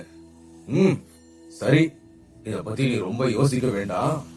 இனியாவுக்கும் அந்த பண்டைய குறியீட்டுக்கும் தொடர்பு இருக்குதா இல்லையாங்கிறத பத்தி நேரம் வரும்போது நீயே தெரிஞ்சுக்குவ. அதனால இப்போதைக்கு இத பத்தி என்னால உன்கிட்ட எதுவும் சொல்ல முடியாது. ஆனா உன்னை மட்டும் உறுதியா சொல்றேன், இந்த பொண்ணை நீ நல்லா பாத்துக்கணும் என்றார். இப்படி சொல்லிவிட்டு நீலருத்ரன் ஜெயசமரனின் தோள்களில் மெதுவாக தன் கையை வைத்தார். அதன் பிறகு அந்த ஆழமான வார்த்தைகளின் அர்த்தம் ஜெயசமரனின் மனதை முழுவதும் ஆக்கிரமித்தது. அவன் சிந்தனையில் ஆழ்ந்தபடி இருந்தான். அவன் மனதில் மீண்டும் மீண்டும் எழுந்த ஒரே கேள்வி, இனியாவுக்கும் இதற்கும் என்ன தொடர்பு உள்ளது என்பதுதான். அதோடு தன் உடலில் பதிந்திருக்கும் அந்த பண்டைய அழிவு குறியீட்டின் உண்மை என்ன என்பதையும் அவன் தொடர்ந்து யோசித்துக் கொண்டிருந்தான். அத்தியாயம் 1864. காலம் மெதுவாக நகர்ந்தது. நீலருத்ரன் ஒரு சக்தி வாய்ந்த இந்திரஜித் வீரராக இருந்ததால் ஜெயசமரனின் புயல் மின்னல் பிரதேசம் நோக்கிய பயணம் எந்த தடையும் இல்லாமல் சீராக தொடர்ந்தது. இந்த இடைவெளியில் அசுர காற்று பிரிவின் தலைவன் ஆரியவேந்தன் மீண்டும் வந்து தொந்தரவு செய்யவில்லை. அதே நேரத்தில் நீலருத்ரன் அருகில் இருக்கும் வரை ஜெயசமரனுக்கும் இனியாவுக்கும் தன்னால் எதுவும் செய்ய முடியாது என்பதை அவர் நன்கு புரிந்து கொண்டிருந்தார். அதனால் பற்களை கடித்தபடியே கோபத்துடன் நேரத்தை வீணாக்காமல் அவர் அங்கிருந்து விலகிச் சென்றார். அவர்களின் பயணம் அமைதியாக தொடர்ந்தாலும் சில கடல் கொள்ளையர்களின் பார்வை அந்த விசேஷமான நீல திமிங்கலத்தின் மீது விழுந்தது. அதன் மதிப்பு அளவிட முடியாத ஒரு எல்லையற்ற புதையலுக்கு சமமாக இருந்தது. அதே நேரத்தில் அத்தகைய கொள்ளையர்கள் புதையலுக்காக யாரையும் கொல்ல தயங்காதவர்கள். அதனால் 3 பேர் அந்த திமிங்கலத்தின் மீது பயணம் செய்வதை கண்டதும் அவர்களை கொள்ளையடிக்க அவர்கள் முயன்றனர். ஆனால் தாங்கள் யாரை எதிர்கொள்ளப் போகிறோம் என்பதையே அவர்கள் உணரவில்லை. அதுவே அவர்களின் கொடூரமான முடிவுக்கு காரணமானது. சிறிது நேரத்திலேயே திமிங்கலத்தின் மீது பயணம் செய்த நீலருத்ரன் ஒரே அடியில் 3 பரமஜீவ நிலை கடல் கொள்ளையர்களை கொன்றார் என்ற செய்தி எல்லா பக்கமும் பரவியது. இதனால் மற்ற அனைத்து கடல் கொள்ளையர்களும் பீதி அடைந்தனர். அதன் பிறகு நீல திமிங்கலத்தை கொள்ளையடிக்க யாரும் முன்வரவில்லை. மாறாக அதை தூரத்திலிருந்து கண்டாலே அந்த பாதையை தவிர்த்து விலகிச் சென்றனர். கொள்ளையர்களின் அச்சுறுத்தல் நீங்கியதா ஜெயசமரனும் அவனது தோழர்களும் இன்னும் வேகமாக முன்னேறினர். கடலை கடந்து தொடர்ந்து பயணம் செய்து இறுதியில் அவர்கள் அசுர கடலின் தென்மேற்கு பகுதியை அடைந்தனர். இதனால் அவர்கள் தங்கள் இலக்கான புயல் மின்னல் பகுதிக்கு மிக அருகில் வந்துவிட்டனர் என்பது தெளிவானது. இந்த உணர்வுடன் ஜெயசமரன் சுற்றியுள்ள கடலை ஒருமுறை பார்த்துவிட்டு நீல திமிங்கலத்தின் மீது நின்றபடியே மெதுவாக புன்னகைத்தார். இன்னும் ஒரு நாள் மட்டும்தான், அதுக்கப்புறம் நாம புயல் மின்னல் பகுதியை அடைஞ்சிருவோம் என்றார். இனியா தூக்கத்திலிருந்து விழித்த போது அவர்கள் விரைவில் புயல் மின்னல் பகுதியை அடையவிருப்பதை அறிந்ததும் அவளது முகத்தில் ஒரு மகிழ்ச்சி மலர்ந்தது. அதை பார்த்த ஜெயசமரனும் நிம்மதியாக பெருமூச்சு விட்டான். கிட்டத்தட்ட 1 மாதம் நீண்ட பயணத்திற்கு பிறகு இறுதியாக இலக்கை நெருங்கி இருந்தது அவனுக்கும் மன நிறைவை கொடுத்தது. அதே நேரத்தில் நீல திமிங்கலமும் நீலருத்ரனும் தங்களுடன் இல்லை என்றால் இங்கு வந்து சேர 2 மாதங்கள் ஆகியிருக்கும் என்பதும், அந்த நீண்ட பயணத்தில் கடல் கொள்ளையர்களை சமாளிப்பதற்கே அதிக நேரம் வீணாகி இருக்கும் என்பதும் அவனுக்கு நன்றாக தெரிந்திருந்தது. அந்த சூழலில் அவர்களின் மகிழ்ச்சியை கவனித்த நீலருத்ரன் எழுந்து நின்று, இப்போ நாம இங்க வந்துட்டோம், அப்படின்னா நான் புறப்பட வேண்டிய நேரம் வந்துருச்சுன்னு அர்த்தம். ஆனா இனிமேதான் நீங்க 2 பேரும் ரொம்ப கவனமா இருக்கணும் என்றார். அவர் புறப்படவிருப்பதை உணர்ந்த ஜெயசமரனின் மனதில் சிறிது வருத்தம் எழுந்தது. ஏனெனில் புயல் மின்னல் போன்ற அபாயகரமான இடத்தில் இந்திரஜித் தரவரிசை வீரர் ஒருவருடன் இருப்பது எவ்வளவு பயனுள்ளதாக இருக்கும் என்பது அவனுக்கு தெரியும். இருந்தாலும் நீலருத்ரன் ஏற்கனவே இவ்வளவு தூரம் அவர்களுடன் வந்திருந்ததையும் அவருக்கும் வேறு சில முக்கியமான வேலைகள் இருப்பதையும் நினைத்து ஜெயசமரன் அவரை மேற்கொண்டு எதுவும் வற்புறுத்தவில்லை. அவன் புன்னகையுடன், இந்த பயணத்தப்ப நாங்க உங்களுக்கு ஏதாவது தொந்தரவு கொடுத்திருந்தா எங்களை மன்னிச்சிருங்க மூத்த நீலருத்ரன். ஆனா நீங்க எதை பத்தியும் கவலைப்பட வேண்டாம். நான் உயிரோட இருக்கிற வரைக்கும் இனியாவுக்கு எந்த தீங்கும் ஏற்பட நான் விட மாட்டேன் என்றான். அதே நேரத்தில் மூத்த நீலருத்ரனால் தான் தானும் இனியாவும் ஆரியவேந்தனிடமிருந்து தப்பித்ததையும் அவரால் தான் அவன் மகாயோகி நிலையை அடைந்ததையும் ஜெயசமரன் மறக்கவில்லை. அவன் சொன்ன வார்த்தைகள் நீலருத்ரனுக்கு நிம்மதி அளித்தன. பிறகு அவர் புன்னகையுடன் இனியாவை பார்த்து, இனியா, சமர அண்ணன் சொல்றதை எப்பவும் கேட்டுக்கோ. தேவையில்லாம எந்த பிரச்சனையிலையும் சிக்காத, சரியா? சரி, நான் இப்ப போறேன். சமரா, அந்த குகையிலிருந்து உனக்கு ஏதாவது ஒரு புதையல் கிடைக்கும்னு நான் நம்புறேன் என்றார். பிறகு அவர்கள் இருவரையும் வாழ்த்திவிட்டு கண்ணிமைக்கும் நேரத்தில் அவர் அங்கிருந்து மறைந்தார். அவரது வேகத்தை பார்த்த ஜெயசமரன் மீண்டும் ஒரு பெருமூச்சு விட்டான். அவர் சென்றதும் இனியா நிம்மதியாக சிரித்துக் கொண்டே, சின்ன தாத்தா போனது ரொம்ப நல்லது, இப்போதான் நான் ரொம்ப சுதந்திரமா உணர்றேன் என்று உற்சாகமாக சொன்னாள். அவளது மகிழ்ச்சியை கண்ட ஜெயசமரனின் முகத்திலும் புன்னகை தானாகவே தோன்றியது. பின்னர் அவன் பார்வையை தெற்கு நோக்கி திருப்பினான். அதுவே அவர்கள் செல்ல வேண்டிய திசை. அதே நேரத்தில் இனி நீலருத்ரன் போன்ற சக்தி வாய்ந்த ஒருவர் உடன் இல்லாததால் வரும் பயணத்தில் ஆபத்துகளை தனியாகவே எதிர்கொள்ள வேண்டிய நிலை இருப்பதை அவன் உணர்ந்தான். பிறகு சிறிது நேரம் கழித்து புயல் மின்னல் பகுதிக்கு அருகில் வந்தபோது அவர்கள் நீல திமிங்கலத்தை திரும்பி செல்லும்படி கேட்டனர். அதில் பயணம் செய்வது வசதியாக இருந்தாலும் அதன் பெரும் உருவம் தேவையற்ற கவனத்தை ஈர்க்கும் என்பதால் இந்நிலையில் அது வேண்டாம் என்று ஜெயசமரன் முடிவு செய்தார். திமிங்கலத்திலிருந்து இறங்கிய பிறகு அவர்களின் வேகம் சற்று குறைந்தாலும் 3வது நாளில் புயல் மின்னல் பகுதியின் வெளிப்புறத்தை அடைய முடிந்தது. அங்கு வந்தவுடன் ஜெயசமரன் தூரத்தை உற்று பார்த்தான். அங்கே கடல் நீல நிறத்திலிருந்து மெதுவாக கருப்பு நிறமாக மாறியிருந்தது.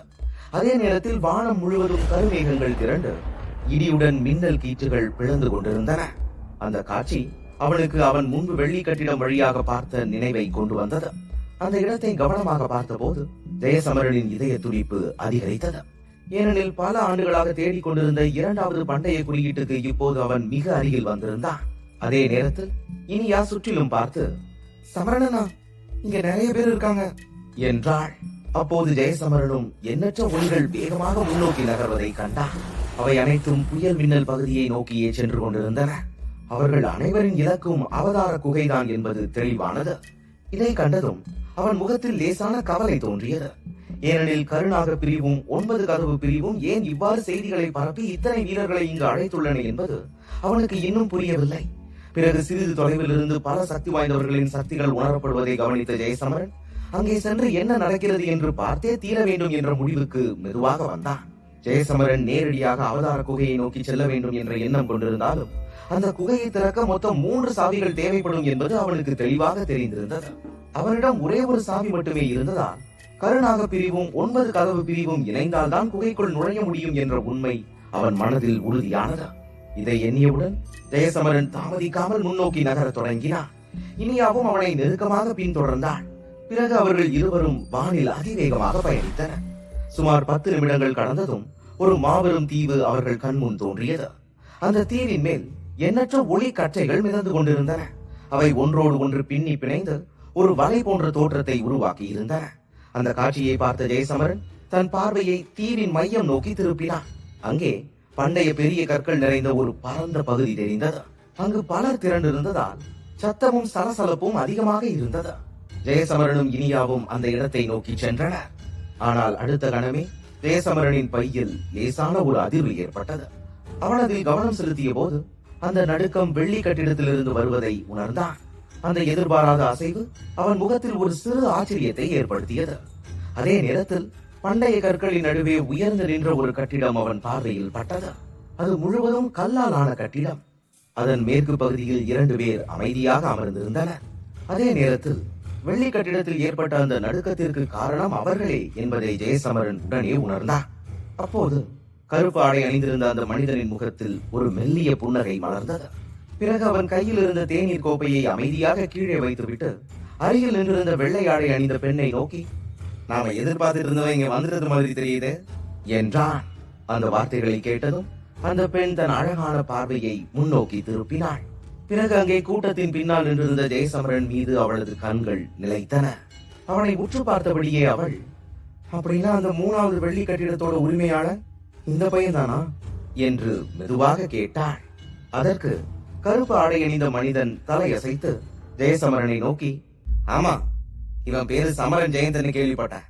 அப்புறம் எனக்கு கிடைச்ச சில தகவல் படி அசுர காற்று பிரிவோட ஒரு மகாயோகி மூத்தவர்கிட்ட இருந்து இந்த வெள்ளி கட்டிடத்தை இவன் பறிச்சிருக்கான் என்றான். அவன் பேசிக் கொண்டிருந்ததை கேட்டுக் கொண்டிருந்த அந்த வெள்ளை ஆடை அணிந்த பெண் கண்களில் ஒரு சிறிய ஆச்சரியத்துடன், ஒரு மகாயோகி மூத்தவர்கிட்ட இருந்து உன்னை இவன் எடுத்திருக்கான்னா இந்த பையன் உண்மையிலேயே சாதாரண வீரன் இல்ல. ஆனா இப்போ உன்னோட தந்திரமான மூளையில என்ன திட்டம் ஓடிட்டு இருக்குதுன்னு தான் எனக்கு தெரியல என்றாள். அதை கேட்டதும் அந்த மனிதனின் முகத்தில் ஆழமான அர்த்தம் மறைந்த ஒரு புன்னகை தோன்றியது. அந்த புன்னகையுடன் அவன் மெல்லிய குரலில், இப்ப அவன் இங்க வந்துட்டதுனால அவனை நம்ம சந்திக்க அழைப்போம். எல்லாத்துக்கும் மேல அவதார குகையை திறக்க அவனோட வெள்ளி கட்டிடம் நமக்கு தேவை. அதே நேரத்துல ஒரு பலவீனமானவனோட கையில இருக்கிற வெள்ளி கட்டிடம் ஒரு தொந்தரவா தான் இருக்கும். அதனால அவன் உயிரை காப்பாத்திக்க அந்த கட்டிடத்தை வேற யார்கிட்டயாவது ஒப்படைக்கிறது தான் அவனுக்கு நல்லது என்றான். அவன் சொன்னதை ஏற்றுக்கொண்டது போல வெள்ளை ஆடை அணிந்த அந்த பெண் மெதுவாக தலையசைத்து, ஹதிரவா, நீ சொல்றது 100க்கு 100 உண்மை. இந்த சமரம் பையனை நம்மளோட ஒப்பிடவே முடியாது. ஏன்னா எப்படி இருந்தாலும் நமக்கு பின்னாடி கருநாக பிரிவும் 9 கதவு பிரிவும் இருக்கு. எனக்கு தெரிஞ்ச வரைக்கும் இந்த பையன் எந்த சக்தி வாய்ந்த பிரிவையும் சேர்ந்தவன் இல்ல. அதனால இந்த தீவுல இருக்கிற எண்ணற்ற சக்தி வாய்ந்தவங்க நம்ம கிட்ட இருந்து வெள்ளி கட்டிடத்தை பறிக்க தயங்கலாம். ஆனா இந்த பையனோட உண்மை வெளிவந்தா அவன் உடனே பெரிய சிக்கல சிக்கிக்குவான். அப்போ அவன் அவனோட உயிரை காப்பாத்திக்க அந்த வெள்ளி கட்டிடத்தை நம்ம கிட்ட ஒப்படைச்சுதான் ஆகணும். இல்லனா அவதார குகைக்குள்ள நுழைஞ்சதுக்கு அப்புறம் அவன் எல்லாரோட இலக்கா மாறிடுவான். அப்போ உயிர் தப்பிச்சு ஓடுறதுக்கு கூட அவனுக்கு வழி இருக்காது என்றாள். இதை சொல்லிவிட்டு அந்த பெண் மேலும் எதுவும் பேசவில்லை. அவளுக்கு அருகில் நின்றிருந்த அதிரவன் மெதுவாக எழுந்து கட்டிடத்தை சுற்றி கூடியிருந்த எண்ணற்ற வீரர்களை அமைதியாக பார்த்தான். அவனது பார்வை அவர்கள் மீது பட்டவுடன் பலருக்கு நாக்கு தடுமாறி அவர்களது கண்களில் ஒரு விசித்திரமான பேராசை ஒளிரத் தொடங்கியது. அதிலிருந்து வெள்ளி கட்டிடத்தை பெறுவதற்காக எந்த எல்லைக்கும் செல்ல அவர்கள் தயங்க மாட்டார்கள் என்பது வெளிப்படையாக தெரிந்தது. இருந்தாலும் 9 கதவு பிரிவு அதிரவனுடன் பல சக்தி வாய்ந்த வீரர்களை அனுப்பியிருந்ததால் மற்றவர்கள் வெளிப்படையாக எதுவும் செய்ய துணியவில்லை. இந்த நேரத்தில் ஜெயசமரன் கூட்டத்தின் பின்னால் சற்று தள்ளி நின்றிருந்தான். அவனது பார்வையும் இயல்பாகவே அதிரவனின் மீது விழுந்தது. அவனை உற்று பார்த்ததும் மற்ற 2 வெள்ளி கட்டிடங்களில் ஒன்றின் உரிமையாளர் அதிரவன் என்பதை ஜெயசமரன் புரிந்து கொண்டான். அதே சமயம் தன்னை சுற்றி இருந்தவர்கள் பேசிக் கொண்டிருந்த வார்த்தைகளும் அவன் காதில் விழுந்தன. அந்த மனிதன் 9 கதவு பிரிவின் 4 தளபதிகளில் ஒருவனான அதிரவன் என்றும் 1 வருடத்திற்கு முன்பே அவன் மகாயோகி பரமஜீவ நிலைக்கு உயர்ந்தவன் என்றும் அவர்கள் பேசிக் கொண்டார்கள். அதை கேட்ட சிலர், இவ்வளவு சின்ன வயசுல இவ்வளவு பெரிய சக்தியை இவரால் எப்படி அடைய முடிஞ்சது என்று ஆச்சரியப்பட்டனர். பிறகு அவன் அருகில் அமர்ந்திருந்த வெள்ளை ஆடை அணிந்த பெண் கருநாக பிரிவைச் சேர்ந்த லியானா என்றும் அவள் அழகாக தோன்றினாலும் அதைவிட அதிகம் ஆபத்தானவள் என்றும் அவர்கள் சொன்னார்கள். அதிலிருந்து இவர்கள் இருவர்தான் வெள்ளி கட்டிடங்களின் உரிமையாளர்கள் என்பது அங்கிருந்த அனைவருக்கும் தெளிவானது. இதையெல்லாம் கேட்டுக்கொண்ட ஜெயசமரன் அவர்களை மேலும் கவனமாக கவனிக்க தொடங்கினான். அப்போது அவன் மனதில் ஒரு எண்ணம் எழுந்து, அவங்கள பார்த்து என்னோட இந்த வெள்ளி கட்டிடம் நடுங்கிறத வச்சு நான் இங்க வந்திருக்கிறத அவங்களுக்கு தெரிஞ்சிருக்கும் என்று நினைத்தான். அந்த எண்ணத்துடன் ஜெயசமரன் இனியாவின் கையை பிடித்துக் கொண்டு அந்த இடத்திலிருந்து சற்று தள்ளி செல்ல முயன்றான். ஏனெனில் இத்தனை பேராசை கொண்ட வீரர்களுக்கு நடுவில் இருப்பது தங்களுக்கு பெரும் ஆபத்தை ஏற்படுத்தும் என்பதில் அவனுக்கு எந்த ஒரு சந்தேகமும் இல்லை. ஆனால் அவன் சில அடிகள் முன்னே வைத்ததும் அந்த பகுதியில் திடீரென்று ஒரு உரத்த சிரிப்பொலி எதிரொலித்தது. அந்த சிரிப்புடன் அங்கு கூடியிருந்த எண்ணற்ற கண்கள் ஒரே நேரத்தில் கட்டிடத்தின் உச்சியில் நின்றிருந்த அதிரவனை நோக்கி திரும்பின. அப்போது அதிரவன் சிரித்துக் கொண்டே அனைவரையும் பார்த்து, உங்க எல்லாருக்கும் ஒரு நல்ல செய்தி சொல்லிக்கிறேன். அந்த 3வது வெள்ளி கட்டிடத்தோட உரிமையாளனும் இப்ப இந்த புயல் மின்னல் பகுதிக்கு வந்துட்டான் என்று அறிவித்தான். அவனது வார்த்தைகள் ஒரு கணம் அந்த இடத்தை அமைதியாக்கின. ஆனால் அடுத்த கணமே முன்பை விட அதிகமான சத்தமும் சலசலப்பும் எழுந்தது. அப்போது எல்லோரும் ஆர்வமும் மகிழ்ச்சியும் கலந்த கண்களுடன் அந்த 3வது உரிமையாளரை அடையாளம் காண முயன்று சுற்றிலும் பார்வையை சுழற்ற தொடங்கினர். ஏனெனில் அவதார குகையை திறக்க 3 சாவிகள் மட்டுமே உள்ளன என்பது அனைவருக்கும் தெரியும். அவற்றில் 2 கருநாக பிரிவுக்கும் 9 கதவு பிரிவுக்கும் சொந்தமானவை. இந்த 2 சக்தி வாய்ந்த பிரிவுகளின் செல்வாக்கு காரணமாக அவர்களை நேரடியாக குறிவைக்கும் துணிச்சல் யாருக்கும் இல்லை. அதனால்தான் எல்லோரின் பார்வையும் 3வது சாவியின் உரிமையாளர் மீது திரும்பியது. மேலும் கிடைத்த தகவலின்படி அந்த 3வது சாவியின் உரிமையாளர் எந்த பிரபலமான பிரிவையும் சேர்ந்தவன் இல்லை என்றும் அவன் ஒரு ஆரம்ப நிலை பரமஜீவ வீரன் என்று மட்டுமே அவர்கள் அறிந்திருந்தார்கள். அதே நேரத்தில் ஒரு மகாயோகி வீரனிடமிருந்து அந்த சாவியை அவன் எப்படி பெற்றான் என்பது பலருக்கும் புரியாத புதிராக இருந்தாலும் யாரும் அதை பற்றி பெரிதாக கவலைப்படவில்லை. ஏனெனில் மற்ற 2 பிரிவினருடன் ஒப்பிட்டால் இந்த பையனிடமிருந்து வெள்ளி கட்டிடத்தை பறிப்பது எளிதாக இருக்கும் என்று அனைவரும் எண்ணினர். அந்த நேரத்தில் கூட்டத்திலிருந்து தந்திரமான தோற்றமுடைய ஒரு மனிதன் முன்னே வந்து தன் வாளின் கூர்மையான பகுதியை மெதுவாக பார்த்து கொண்டே அதிரவனை நோக்கி, அப்படின்னா அதிரவன், அந்த வீரன் யாருன்னு எங்க கிட்ட சொல்லு. ஏன்னா இங்க இருக்கிற எல்லாரும் அந்த குகைக்குள்ள போக விரும்புறாங்க. இப்படிப்பட்ட சூழ்நிலையில அந்த பையன் இப்படி மறைஞ்சிருக்கிறது யாருக்கும் நல்லதில்ல என்றான். அவன் முகத்தில் இருந்த பல தழும்புகள் அவனை இன்னும் பயங்கரமாக காட்டின. அவனை அறிந்தவர்களுக்கு அவன் அசுர கடலை சேர்ந்த ஒரு பிரபலமான வீரன் என்று தெரிந்தது. இதையெல்லாம் பார்த்த ஜெயசமரன் கூட்டத்தின் கோபமும் பேராசையும் எவ்வளவு தீவிரமாக இருக்கிறது என்பதை உணர்ந்தான். அப்போது அவனது கண்களில் மெதுவாக ஒரு அதிருப்தி தோன்றியது. அவன் மட்டுமல்லாமல் அவன் அருகில் நின்ற இனியாவும் வெளிப்படையாக கோபமாக தெரிந்தாள். அத்தியாயம் 1865. கோபத்தில் ஜெயசமரனும் இனியாவும் கூட்டத்தை உற்று பார்த்துக் கொண்டிருந்த அந்த வேளையில் வானத்திலிருந்து ஒரு வெள்ளி ஒளி இறங்கி அனைவரின் கண்முன்னே ஜெயசமரனையும் இனியாவையும் சுற்றி வளைத்தது. அந்த காட்சியை கண்டு அதிரவன் சிரித்துக் கொண்டே, நண்பர்களே, நீங்க எல்லாம் இவ்வளவு நேரம் ரொம்ப ஆர்வமா கேட்டுட்டு இருந்த அந்த 2 பேரும் இவங்கதான். அதனால எல்லாரும் இவங்களை நல்லா பாத்துக்கோங்க என்று கத்தினான். இதற்கிடையில் ஜெயசமரனை சுற்றி நின்றவர்கள் இந்த காட்சியை கண்டு முதலில் பெரும் ஆச்சரியத்தில் ஆழ்ந்தனர். பிறகு அந்த ஆச்சரியம் மெதுவாக கரைந்து அவர்களின் கண்களில் ஒரு விசித்திரமான இரக்கமற்ற ஒளி தோன்ற தொடங்கியது. அந்த நேரத்தில் ஜெயசமரன் அவர்கள் அனைவரையும் உற்று பார்த்தபடியே கோபத்துடன் நின்றான். அதிரவன் தன்னை எல்லோருக்கும் எதிரியாக மாற்ற திட்டமிட்டிருக்கிறான் என்பதை அவன் தெளிவாக புரிந்து கொண்டான். அப்போது கட்டிடத்தின் உச்சியில் நின்றிருந்த அதிரவனை நோக்கி பார்வையை உயர்த்திய ஜெயசமரன் அமைதியான குரலில், ஒத்துக்கிறேன், உன்னோட இந்த நகர்வு உண்மையிலேயே ரொம்ப புத்திசாலித்தனமானதுதான் என்றான். இதை கேட்டும் ஜெயசமரனின் வார்த்தைகளின் உண்மையான அர்த்தத்தை புரிந்து கொள்ளாதவன் போல அதிரவனின் முகத்தில் இருந்த புன்னகை மாறவில்லை. மாறாக அவன் சிரித்துக் கொண்டே, இங்க பாரு நண்பா, இப்போதைக்கு நீதான் அந்த வெள்ளி கட்டிடத்தோட 3வது சாவியோட உரிமையாளன். அப்படி இருக்க நீ ஏன் அங்க தனியா நிக்கிற?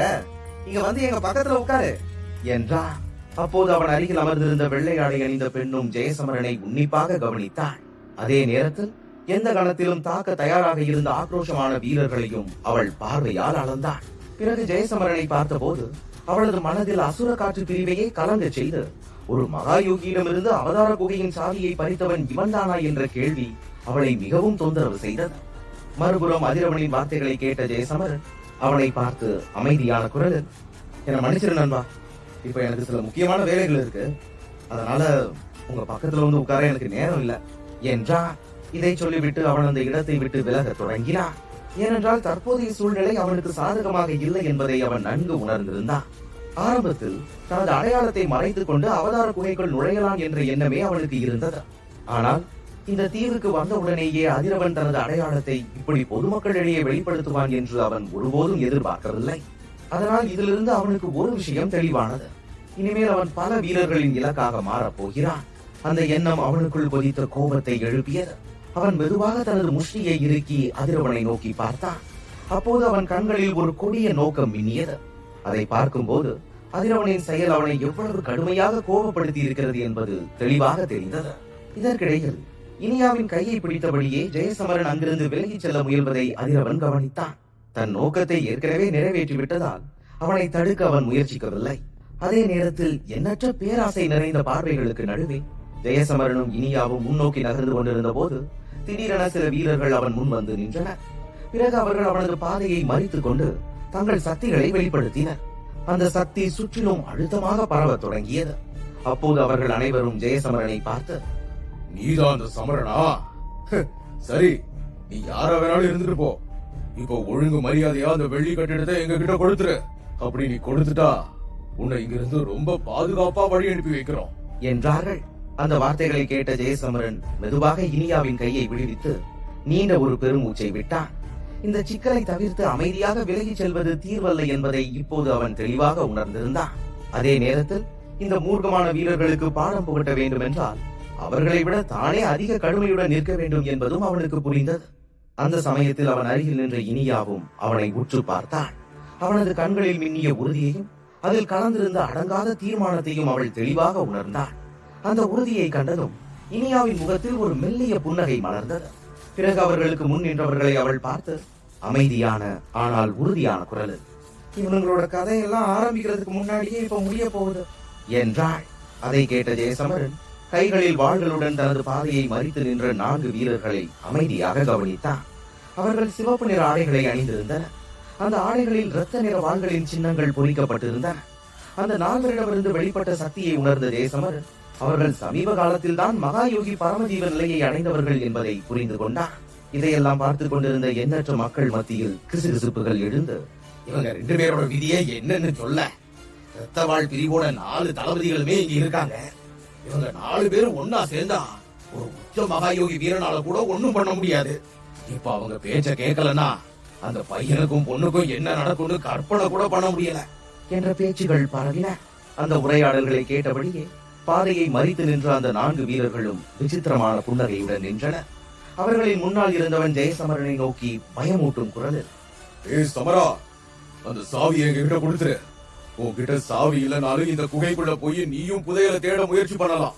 அதுல ஒரே ஒரு வித்தியாசம் என்னன்னா, நீ முதல்ல உள்ள போக மாட்ட, அவ்வளவுதான். இந்த உரிமைக்காக போய் உன்னோட உயிரை பணைய வைக்கிறது புத்திசாலித்தனம் இல்ல என்றான். அந்த வார்த்தைகளை கேட்ட ஜெயசமரன் மெதுவாக ஒரு பெருமூச்சை விட்டான். அப்போது அவனது கண்களில் ஒரு கடுமையான உறுதி தெளிவாக தெரிந்தது. அந்த உறுதியுடன் அவன் அந்த 4 வீரர்களையும் பார்த்து அதிகாரம் கலந்த குரலில், இந்த தெருநாய்களை இங்க யார் அவுத்து விட்டது? இதுங்களை இப்பவே இங்க இருந்து கூட்டிட்டு போயிடுங்க, இல்லனா இதுக்கப்புறம் இதுங்க உயிரோடு இருந்தாலும் ஒன்னத்துக்கும் உதவாம போயிடும் என்றான். அவன் இதை சொன்னவுடன் சுற்றி இருந்த இடம் ஒரு கணத்தில் அமைதியாகி போனது. சக்தி வாய்ந்த அந்த வீரர்களை இவ்வளவு தாழ்வாக ஜெயசமரன் பேசுவான் என்று யாரும் எதிர்பார்க்கவில்லை. சிலருக்கு அது அபாரமான தைரியமாக தோன்றினாலும் பெரும்பாலானவர்களுக்கு அது முட்டாள்தனமாகவே தெரிந்தது. ஏனெனில் அந்த 4 கொடூரமான வீரர்கள் அவனை கொல்ல ஒரு கணம் கூட தயங்க மாட்டார்கள் என்பதை ஜெயசமரன் உணரவில்லை என்று அவர்கள் நினைத்தார்கள். அந்த கணத்தில் முன்னால் நின்றிருந்த சிவப்பு உடை அணிந்தவன் கண்களில் கொடிய நோக்கம் என்ன, ஏய் தம்பி, நான் ரத்தவாள் பிரிவை சேர்ந்தவன். சாகிறதுக்கு முன்னாடி இந்த பேரை ஞாபகம் வச்சுக்கோ. எங்க கிட்ட அமைதியா போறதுக்கு பதிலா நீ வன்முறையை தேர்ந்தெடுத்துட்ட. சரி, நீ உன்னோட முடிவிலேயே இருந்துக்கோ. தோழர்களே, இவனை கொன்னு இவனோட தோலை உரிச்சு இந்த வழியில தொங்க விடுங்க. நம்ம கிட்ட இப்படி பேசினா என்ன நடக்கும்னு இங்க இருக்கிற எல்லாரும் தெரிஞ்சுக்கட்டும் என்று கர்ஜித்தான். அவன் இதை சொல்லி முடிப்பதற்குள் அவர்களது உடல்களிலிருந்து வெளிப்பட்ட சக்தி மேலும் அதிகரித்தது. உடனே அனைவரின் வாள்களும் வெளியில் வந்தன. பிறகு கொடிய பார்வையுடன் அவர்கள் ஜெயசமரனை நோக்கி முன்னேறினர். இந்த காட்சியை கண்ட இனியாவின் உள்ளம் கொந்தளித்தது. அவள் உடனே தனது ஜீவ மரண வாயில் கவசத்தை வெளிப்படுத்த முயன்றாள். ஆனால் அதற்கு முன்பே ஜெயசமரன் அவளது கையை பிடித்து அவளை தடுத்து, இனியா, இதை நான் பாத்துக்கிறேன், நீ போய் கொஞ்சம் ஓய்வு எடுத்துக்கோ என்றான். ஏனெனில் இத்தனை பேராசை நிறைந்த பார்வைகளுக்கு இடையில் இனிமேல் யாரும் தன்னை பலவீனமானவன் என்று நினைக்க கூடாது என்பதற்காக ஒருவருக்கு ஒரு பாடம் கற்றுக் கொடுக்க வேண்டிய தருணம் இது என்பதை அவன் உணர்ந்திருந்தான். இப்படிப்பட்ட ஆபத்தான இடத்தில் வெள்ளி கட்டிடத்தை பாதுகாக்க கொடூரமாக நடந்து கொள்வது அவசியம் என்பதும் அவனுக்கு தெரிந்தது. அதனால் எல்லோருக்கும் புரியும்படியாக முதலில் வந்த இந்த 4 வீரர்களையே ஒரு உதாரணமாக மாற்ற வேண்டும் என்று ஜெயசமரன் தீர்மானித்தான்.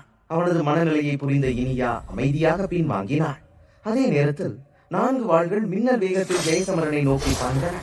அவை அவனது முக்கியமான உடல் பகுதிகளுக்கு அருகே நெருங்கிய போது பலரின் முகங்கள் வெளிரி போயின. அப்போது தங்கள் இரையை பிடித்து விட்டோம் என்ற நம்பிக்கையில் அந்த வீரர்கள் சிரித்துக் கொண்டே,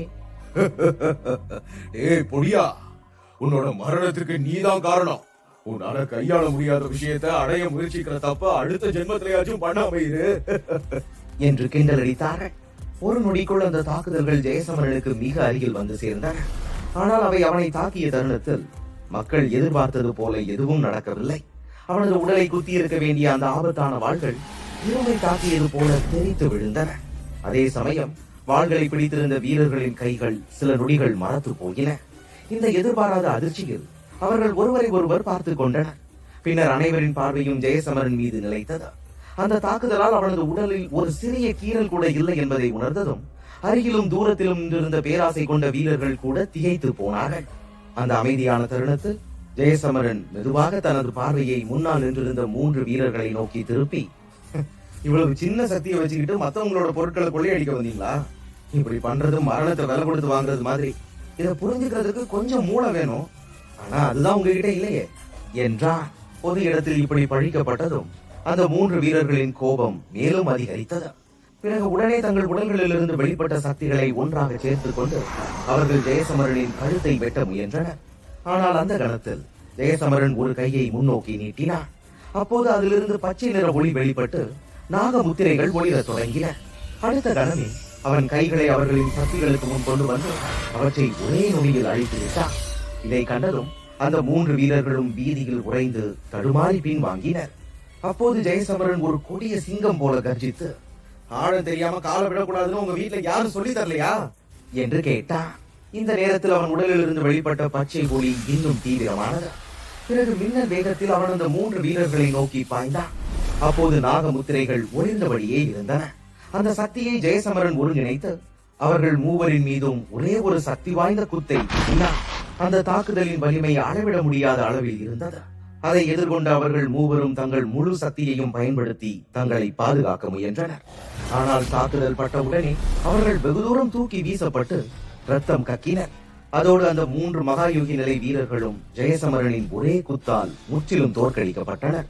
இருந்தாலும் ஜெயசமரனின் கண்களில் இருந்த கொலை வெறி குறையவில்லை. அவன் மெதுவாக கையை அசைத்தான். அப்போது தரையில் விழுந்திருந்த 3 வாள்கள் காற்றில் எழுந்து அனைவரின் முன்னிலையிலும் அந்த 3 வீரர்களின் நெற்றியை துளைத்தன. அதைத் தொடர்ந்து அவர்கள் மூவரும் அங்கேயே உயிரிழந்தனர். இந்த காட்சியை கண்ட மக்களின் மனதில் பேராசைக்கு பதிலாக ஆழ்ந்த பயம் ஊடுருவத் தொடங்கியது. ஏனெனில் பலவீனமானவன் என்று அவர்கள் நினைத்த அந்த இளைஞன் இவ்வளவு இரக்கமற்றவனாக இருப்பான் என்று யாரும் எதிர்பார்க்கவில்லை. இதையெல்லாம் பார்த்த 4வது வீரன் தனது தோழர்கள் கொடூரமாக கொல்லப்பட்டதை உணர்ந்து சிவந்த கண்களுடன் சத்தமாக, உனக்கு எவ்வளவு தைரியம் இருந்தா ஏன் முன்னாடியே என்னோட தோழர்களை இவ்வளவு கொடூரமா கொண்டிருப்ப என்று கத்தினார். அதற்கு ஜெயசமரன் அமைதியான புன்னகையுடன், அதுக்கேண்டா இப்படி கத்துற? அவனுங்களை மட்டும் இல்ல, உன்னையும் சேர்த்துதான் கொல்ல போறேன். அதுக்கு முன்னாடி உங்ககிட்ட ஒண்ணு சொல்லிக்கிறேன். அடுத்த ஜென்மத்திலேயாச்சும் யார் கூட மோதுறவனு தெரிஞ்சுக்கிட்டு போய் மோது என்றான். அந்த வார்த்தைகள் முடிந்ததும் அவன் உடலில் இருந்த 10 நாகமுத்திரைகளும் ஒரே நேரத்தில் ஒளிர்ந்தன. அதன் சக்திகள் அனைத்தும் ஒன்றிணைந்தன. பிறகு கண்ணிமைக்கும் நேரத்தில் ஜெயசமரன் அந்த வீரனின் முன்னால் சென்று நின்றான். அதை பார்த்து அவன் பதட்டத்தில் தனது உடலில் இருந்த சக்தியை முழுமையாக வெளிப்படுத்தி ரத்தம் தோய்ந்த வாளால் தாக்கினான். அப்போது அந்த வாளை சுற்றி இருந்த ஆற்றல்களை அசைவது போல தெரிந்தது.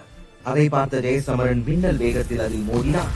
அதைத் தொடர்ந்து அனைவரின் கண் முன்னாலும் அவனது வாயிலிருந்து ஒரு பண்டைய நாகத்தின் முக்கியமான கர்ஜனை வெளிவந்தது. அந்த கர்ஜனை முடிந்த அடுத்த கணமே அந்த வீரனின் வாள் உடைந்தது.